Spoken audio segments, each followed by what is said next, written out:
So have you noticed something? Huh? Snow is across No. the street. They used to have like 6 cars parked, Oh, and now there's only I one. think they're at work now. Even if they're at work, there would be like almost 10 cars parked in there. And yung nakatira doon guys ay mga Meksikano.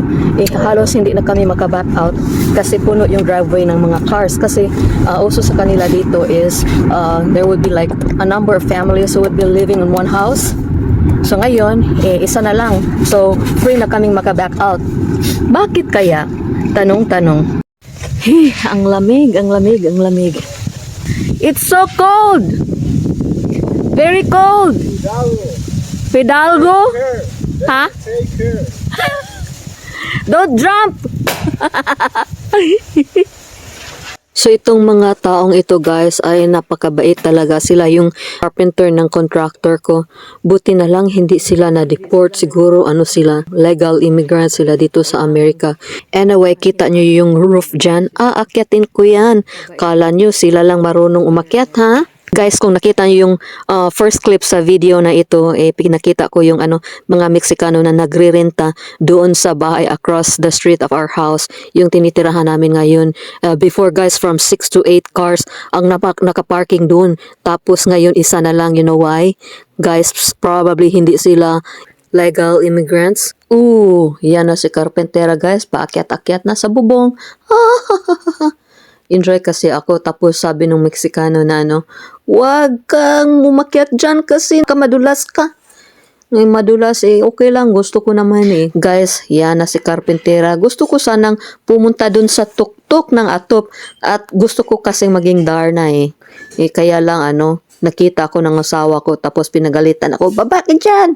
Baba ka dyan! Alam mo naman yung asawa ko overprotective kaya syempre masunurin si Carpentera sa asawa niya kaya bumaba na lang ako. Ha.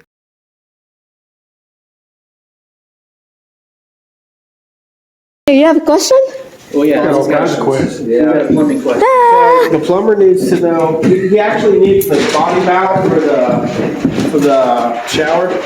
Yeah. You have the faucet in the valve? I left it here. Does it look like it has That's the something bath inside? shower. Or are you gonna bring a wall over here and then just bring it out here and then bring it back? I'll figure this one first. Because you need to know for the furnace stuff. How big it is. why All right, want to get 3 chickens? yes. Okay, do you want to chicken or not? You don't?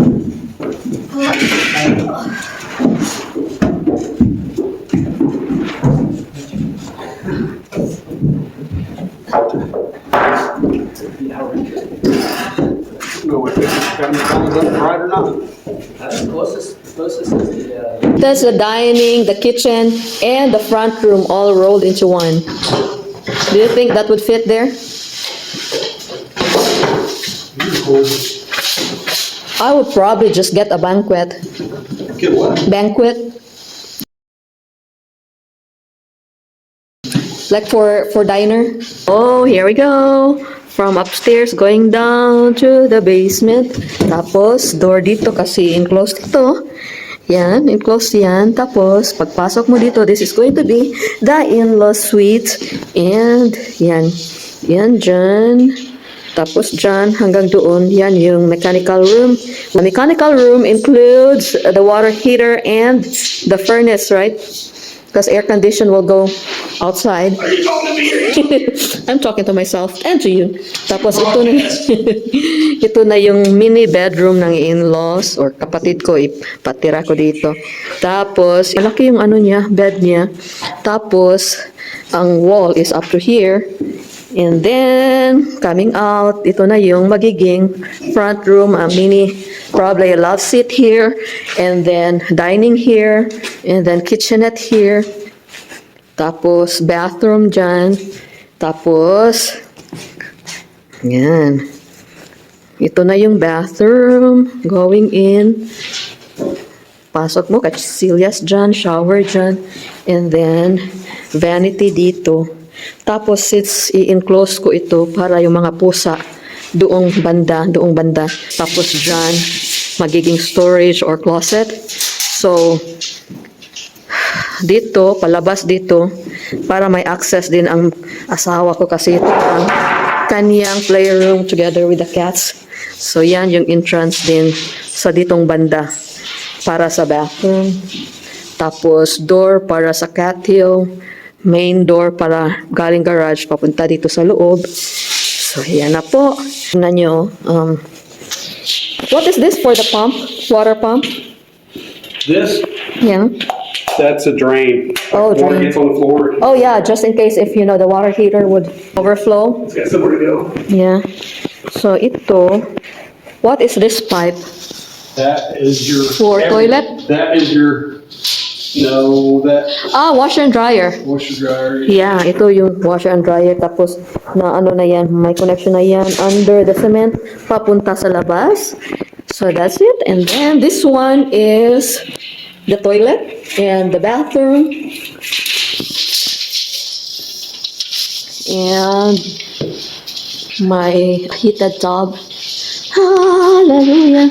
Tapos dyan, ito, hot and cold water pipe, right? There. So pretty much, it's almost done. Guys, sabi ng engineer ko na tumawag daw yung plumber kasi hindi niya alam kung paano install itong shower set na ito. High-tech daw eh. Hindi ko naman alam. Anong kaalam-alam ko sa mga plumbing na yan? Kaya tinawag ko si Dan. Sabi ko, i-figure out mo nga yan kung paano yan isusolve kasi hindi alam ng plumber. So, hopefully ma-figure out nila. So maybe I can tell the plumber because he doesn't know how to install this one.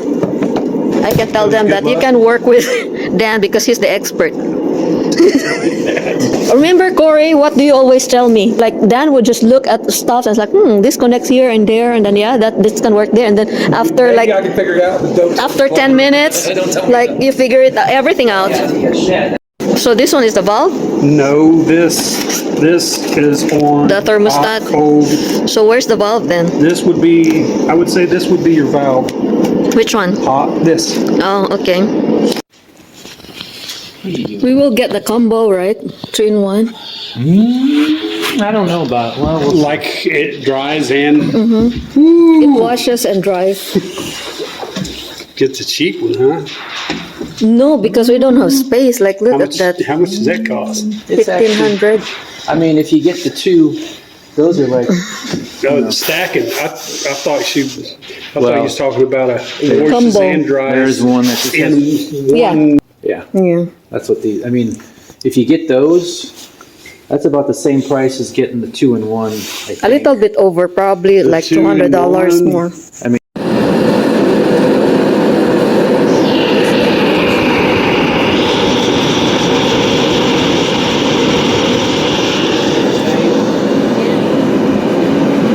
I mean, look at that. It's like a turbo rotating.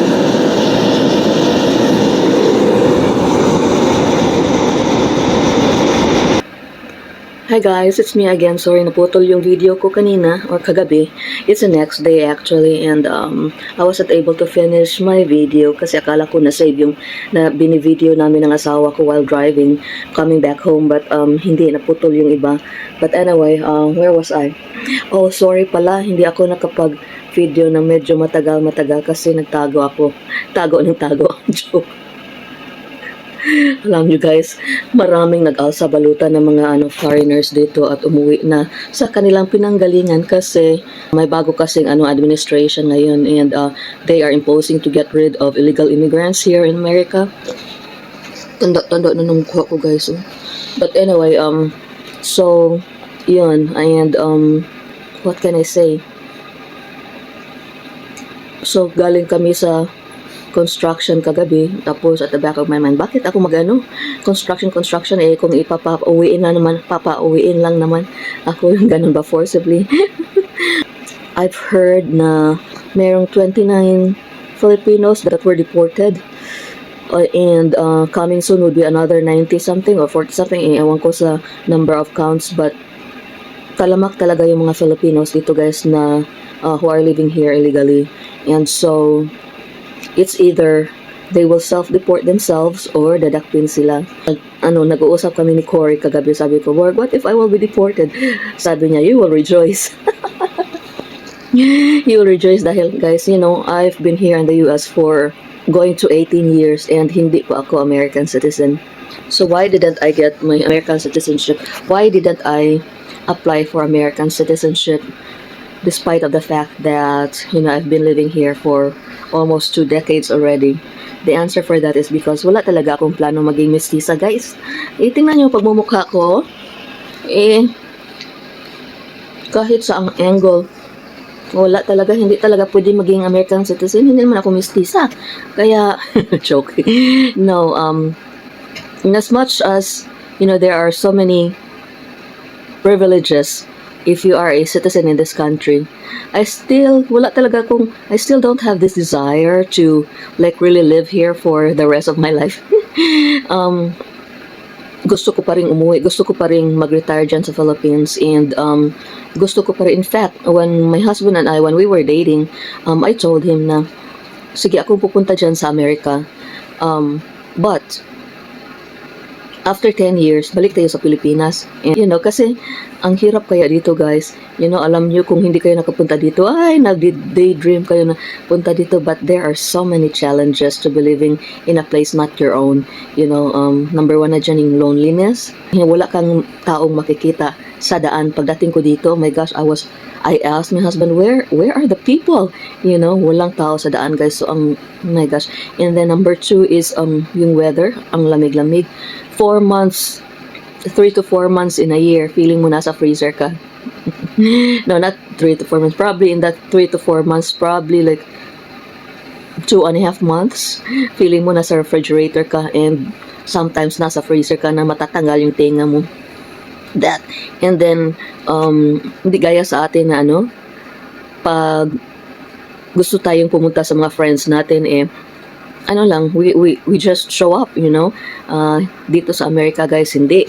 Kailangan mo mag-appointment kasi mga tao dito may trabaho, hindi ka lang bigla ang pasulpot-sulpot. So yun, wala kang makausap pag may problema ka if you're alone here. So kinakausap mo na lang yung sarili mo sa salamin. Katulad ko, nag-usap-usap na lang ako sa salamin ko sa sarili ko, Joke. But anyway, it's still a blessing to be here in America. That's why so many people would love to come, because there are so many privileges here. However, if you like to come here, guys, make it a point that you apply properly, and then that you are documented, because anytime you will be deported. So sana ba ako? Nakakaawa yung mga nade-deport, guys, kasi especially people from Mexico or from Latin America, like they spend a lot to come here only illegally. May nakita ako sa TV na interview na babae, and sabi niya nakautang daw sila para magbayad doon sa mga trafficker na papunta dito, yung magdadala sa kanila dito, tapos yung parents niya walang bahay. Tapos, the common reason why people love to come to America is because of this is the land of milk and honey, to find a greener pasture, to find opportunities here.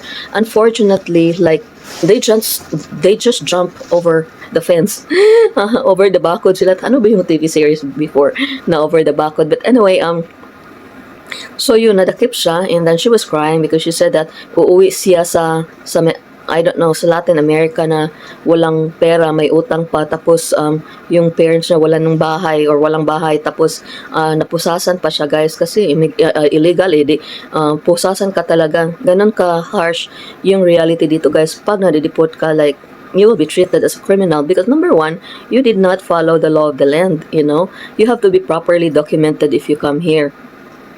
So yun, sakit daw yung kamay niya kasi napusasan siya, iyak siya ng iyak, and I feel sorry for her, but you have to expect that when you come here in America, if you are not legally registered here, or you did not apply for proper documents, then if you are caught, you cannot expect to be treated nicely. Yung ganun ba? You will be treated accordingly. Especially if may bad record ka dito. I appreciate President Trump's program of yung hahakutin yan lahat ng mga illegal immigrants and then bring them back to where they belong. Sasabihin niyo siguro, abi ka nakapunta na sa Amerika, that's very selfish, ang selfish naman niya. So, why do I support President Trump's plan of evacuating everybody that's living here illegally? It is because, guys, number 1 is, it's a lawful period. For example, sa akin, guys, kung may tao na pupunta sa aking pamamahay na hindi ko kilala, na walang permission na pumunta sa aking kwarto or sa aking kusina, eh of course, like, I would call the police. Say, hey, who are you? You are entering my house illegally. So, ganun din yung, mga illegal immigrants na pumupunta dito. Like, America is a nice place, but if you want to come, you come with proper documents. Dito sa system sa Amerika, minsan, inaabuso ng mga tao. For example, when people come here, tapos nanganak sila, automatic cargo na yan ng gobyerno ng Amerika. Ang mga dayuhan nagkaanak dito, automatic yung mga anak nila become naturalized American citizen. And because of that, sinusuportahan sila ng gobyerno, sinusuportahan sila ng pagkain, sinusuportahan sila ng housing, libre pa bahay, libre pagkain, at libre pa doktor kung magkasakit ang bata or sino man sa kanila. And where does the government get this money? Papunta lang doon sa emergency room, guys, sa emergency na ilang 1,000 plus na down payment. So that's 58,000 pesos. The first 30 minutes pa lang, ganun nakalaki yung mababayad mo dito sa Amerika. Saan kumukuha yung gobyerno pambaya doon sa pasyenteng yun? Doon sa mga tax ng mga tao na naghanap buhay ng marangal. Mga small people like me na nagtatrabaho tapos kinukuha mga lahat kung anong makatas ng tax, kung anong makaltas sa gobyerno sa salary mo. For example, I will give you an instance.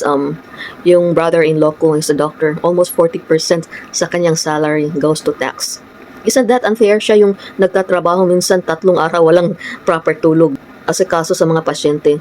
Tapos 40%, almost 40% of that, kukunin lang para ibaya doon sa mga But anyway, so secondly, especially ako, like wala akong proper na trabaho, magkatrabaho naman ako, kakaltasan ng malaki. So, parang sakit din sa dibdib ba? Hindi gaya dyan sa Pilipinas na kaunti lang yung kaltas ng trabaho, ng sweldo mo. But dito guys, ang laki-laki. So, masakit din sa ordinary citizens na ganun. Inaabuso yung mga resources ng government. That's why they want to come here. Another instance is yung asawa ko. Nung nag-work yung asawa ko, mga almost 15 years ata, nagtrabaho siya sa company nila. And then, the company has to close. So, they had to be terminated. Binigyan sila ng severance pay. Severance pay parang bonus ba na sa number of years na pagserve mo dyan sa company na yan. So, bibigyan ka, ganun ang law dito. Guys, yung severance pay niya was $39,000. Magkano yung kinaltas ng gobyerno? $19,000, guys. Ang laki-laki, parang mansyon na yan. Hindi, mansyon na kubo na yan dyan sa atin, di ba? Sana na yun, pagkain na ng mga pamilya natin dyan sa Pilipinas. But then, ganun kalaki yung kaltas, guys. And saan lang mapupunta yung mga taxes ng simple mga tao na katulad ko, na katulad ni Juan de la Cruz, katulad ni John Doe. Malaki yung percentage na pupunta doon sa mga tao na nangailangan. I mean, don't get me wrong. I'm okay with, giving help. Ako pa, giving help to people who are in need. But the need has to be valid.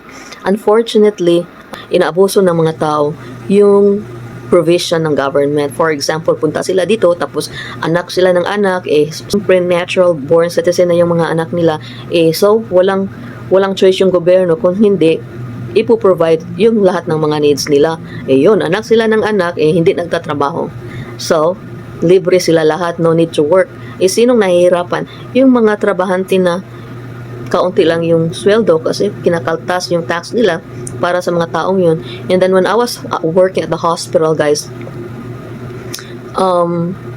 may mga pasyente na sipon lang pumupunta na sa emergency. My gosh, ang mahal-mahal kaya ng emergency, guys. Tapos, nagka-migraine ako. And then when I came in, sipon lang, 3 mga bata, sipon. Sabi ko, at the back of my mind, so, why didn't you just, buy an over-the-counter medicine? Ba't pa kayo nagpa-emergency? For a doctor to see you guys, see the patients, it would cost like 10 years ago, it would cost $500 already for that 10 minutes na visit mo sa emergency. Because emergency, di mahal. Tapos, I had migraine. Around that time, I had migraine. So, sakit ng ulo ko parang sumabog. And so, I was thinking na mas malala pa yung sakit ko kaysa inyo. Ako sanang dapat na emergency. But then, Don't get me wrong ha, itong mga taong ito hindi lang ibang lahi guys, meron ding mga itim, meron ding mga puti na mga druggies, nag-aanak sila, tapos after that nakasandal lang sa pader, parang nakasandal sa pader, nakadepende lang sa help ng government. And so because of that, hindi na sila nagtatrabaho. And hindi na sila nagtatrabaho, one time guys, nung pumunta ko sa emergency, ang ganda ng bag, Louis Vuitton. Tapos nangangamoy ng sigarilyo ba. Tapos pag hiningi ko yung insurance, government insurance pala, sabi ko, buti pa sila naka Louis Vuitton bag. Tapos amoy pang sigarilyo, nakakabili pa sila ng sigarilyo, kandara pa sila panganak para kuha ng help sa gobyerno. Buti sana ko itong mga pusa ko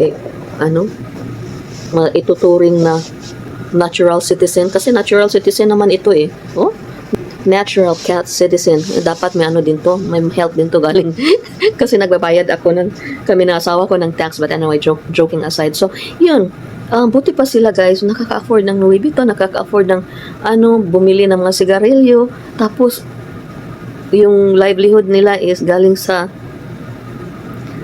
tulong ng ibang tao. Yung ganun ba, parang unfair naman yung mga ganun, di ba? I'm really into implementing the law. If you want to come to America, you are very welcome. Just make it legal. Get your documents done. Come here, and then you will prosper here. However, if you come illegally, then that's going to be a big problem. So, tapos sabihin ng iba, hindi naman ako nag-apply nga ako, palagi akong denied, palagi akong magda-jump na lang yung mga dyan sa kabilang border. Magda-jump na lang ako. Totoo talaga guys, especially for us Filipinos, when we apply for a visa, 95% yung nadi-deny. It is because ang dami kasing hindi na umuwi. Kaya parang wala din tayong integrity mga Pilipino. Pagdating dito hindi na umuwi. So yun, kaya strict sila sa atin. Ganda talaga ng hairdo ko. But guys, you know what? Don't get me wrong. Tayong mga Filipinos, guys, wherever we are, we prosper. Kasi tayo industrious, tapos matulungin, tapos very respectful. So wherever we go, we are always recognized because of our integrity as far as working is concerned. But kung gusto niyo pumunta dito guys, gawin yung legal. Kasi palagi kaming dinideny. Oo nga, dinideny kasi wala tayong integrity as far as applying for a visa. So, ang gagawin nyo is maghanap kayo kung na-deny kayo, maghanap kayo ng ibang paraan. Number one is, tularan nyo ako. Mag-asawa kayo ng AFAM. Joke. No, my husband and I, we did not really got married immediately. 5 years yung namin, friendship namin, 2.5 years as friends, tapos 2.5 years as boyfriends and girlfriends. Kasi hindi basta-basta yung mag-asawa ka guys. Gamble yan. Maraming mga Filipina dito na pinapa-insure lang, tapos pagdating dito pinatay. So getting married to somebody para makapunta dito mag-asawa ka na ng AFAM, that's not a good reason to get married. Narinig niyo ba yung Filipina na pinatay ng asawa niya after 7 days of being together sa Europe? Yun, hindi niya siguro alam, or alam niya may nervous breakdown pala kaya pinatay siya. So wag kayong mag-asawa ng AFAM just to come here. You pray, and there's another way of coming to America. Number 2 is you study hard. Become a nurse and then come here. Kung nurse ka, papunta dito, oh my gosh, ang dali-dali guys. Or open na ngayon ang America for teachers. Mag-study ka ng teaching, ng education, tapos pass the board exam, and then get a 3 years experience, tapos pwede ka nang pumunta dito. So, Filipinos are industrious people, so we are welcome to work here. Just make it sure that you apply legally, okay? So, yun lang po, yung episode natin ngayon, and thank you so much for listening, and let's continue to pray for our leaders, and let's continue to be law-abiding citizens, and we will be okay. God bless. Bye-bye. Mwah.